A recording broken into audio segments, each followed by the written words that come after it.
Seasonal care tips for 5–6 month bold babies. Hey friends, if your baby's around 5 to 6 months old, you've probably noticed every season brings a new rhythm. From spring sunshine to winter dryness, our little ones need different kinds of care to stay safe, comfortable, and thriving. Let me walk you through what's worked for us. Season by season. Spring is all about sunshine and exploration. With fewer layers and lighter diapers, my baby could move freely and take in more sights. We made the most of outdoor time, but stayed away from crowded places. Maternal immunity starts fading around this age, and viruses like measles and rubella are still a concern. We adjusted vitamin D too. With more sun exposure, we reduced supplements to 300 U a day, and in summer, we'll drop to 200. But here's something I didn't expect. Sunlight boosts vitamin D, but it can temporarily lower blood calcium. So we checked in with our pediatricians about short-term calcium support. Summer care is all about staying cool and clean. Heat management became a priority. We limited holding during playtime. My body heat made baby uncomfortable. A stroller gave them space to move and breathe. Hydration mattered too. We offered plain water regularly. Juices and broths weren't enough. For sun safety, we used a sun hat and sought dappled shades, not deep shadows or windy spots. And before bath time, we gently wiped away sweat to prevent skin irritation. If the baby had a fever, we didn't overdress, just offered water, a lukewarm bath, and a cool, breezy space. Feeding and hygiene needed extra attention. Digestion slows in hot weather, so we reduced food volume and adjusted milk and solids.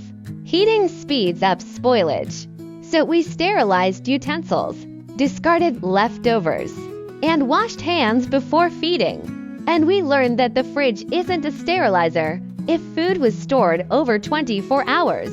We boiled it before serving. After 72 hours, we tossed it. For skin comfort, we used prickly heat lotion, not powder.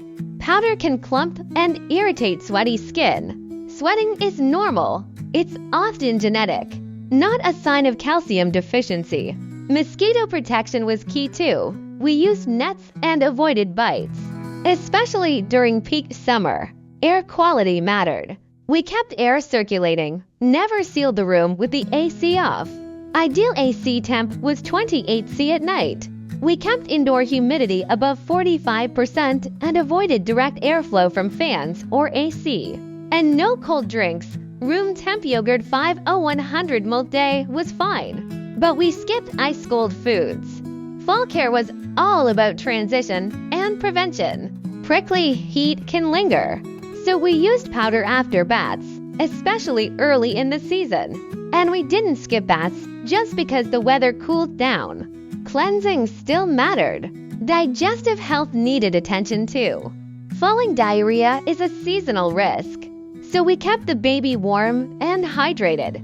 We used oral rehydration salts early to prevent dehydration and avoid IV treatment. For temperature regulation, we practiced the autumn chill. We let babies adjust to cooler air and avoided overdressing. Too many layers can lead to overheating and sweat-triggered colds. And yes, falling mosquitoes bite harder. We stayed vigilant with nets and repellents. Winter care was all about warmth without overheating. We increased vitamin D to 400 U a day, even with 2 hours of sun. UV exposure is limited, so supplements were still necessary. Appetite increased, so we watched for early signs of excess weight gain. We didn't stay indoors all winter.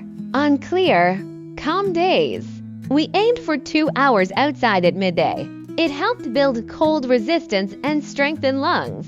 Indoors, we kept the temperature between 18 and 20 C, and humidity around 40% to protect baby's airways. We opened windows daily for fresh air and used humidifiers safely, always out of baby's reach. Dry air can cause nosebleeds, sticky mucus, and breathing issues.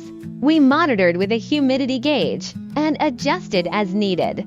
So that's how we've cared for our babies through the seasons, adapting, observing, and learning together. Every season brings its own joys and challenges, but with a little flexibility and a lot of love, you'll find your rhythm.